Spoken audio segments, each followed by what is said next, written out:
غارہ چاہیے سرکار زندگی کے لیے، غارہ چاہیے سر.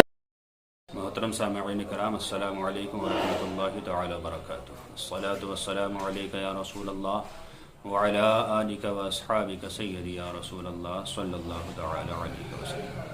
ایک سائل نے سوال کیا ہے کہ حضرت، کیا عورت جانور کو ذبح کر سکتی ہے؟ کیا اس کا ذبیحہ کھانا حلال ہوگا یا حرام؟ دیکھیے حضرات، عورت بھی جانور کو ذبح کر سکتی ہے، چاہے وہ کوئی سا بھی حلال جانور ہو، بکری ہو یا بکرا ہو، بھینس ہو، کٹرا ہو یا مرغی مرغا ہو. بہرحال جو بھی چیزیں حلال ہیں، جن میں سے جس کو چاہے وہ جانور ذبح کر سکتی ہے، اس کا ذبیحہ بالکل حلال ہے. مشکات شریف کی حدیث شریف ہے، صفحہ نمبر 357. راوی فرماتے ہیں کہ ایک مرتبہ کسی گھر میں کسی لڑکی نے جانور کو، بکری کو ذبح کیا، اور ذبح کرنے کے بعد لوگوں کو تشدد ہوا، پریشانی ہوئی.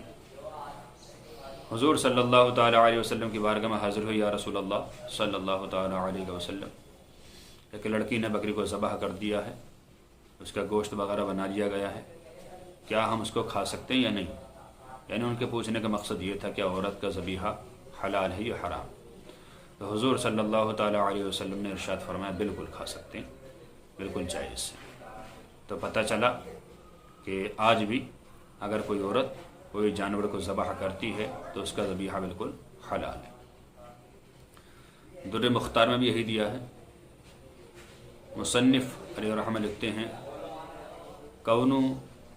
شرط کون الذابح مسلمن او کتابین ولو امرأۃ. فرماتے ہیں ذبح کرنے والے کے لیے شرط یہ ہے کہ وہ مسلمان ہو یا کتابی ہو، اگرچہ عورت ہی کیوں نہ ہو.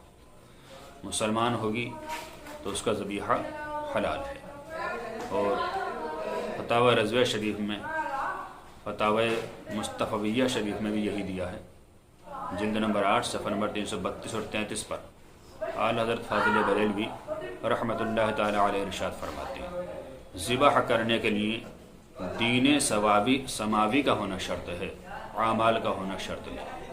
یعنی کوئی انسان اگر نماز نہ پڑھتا ہو یا روزہ نہ رکھتا ہو یا اور کوئی گناہ کرتا ہو تو اس کا ذبیحہ بھی حلال ہے. یہ کہنا کہ یہ بدکار ہے، گناہ گار ہے، اس کے ذبیحہ حلال نہیں ہوگا، یہ غلط ہے. صدر الشریعہ بدر الطریقہ حضرت علامہ امجد علی اعظمی فرماتے ہیں کہ ذبح کرنے کے لیے مسلمان ہونا شرط ہے، اعمال شرط نہیں. ہاں جان بوجھ کر یہ اعمال چھوڑنا گناہ ہے، گناہ کبیرہ ہے. جو انسان نماز نہیں پڑھتا وہ خود اس کا ذمہ دار ہے، خود اس کو حساب دینا ہے.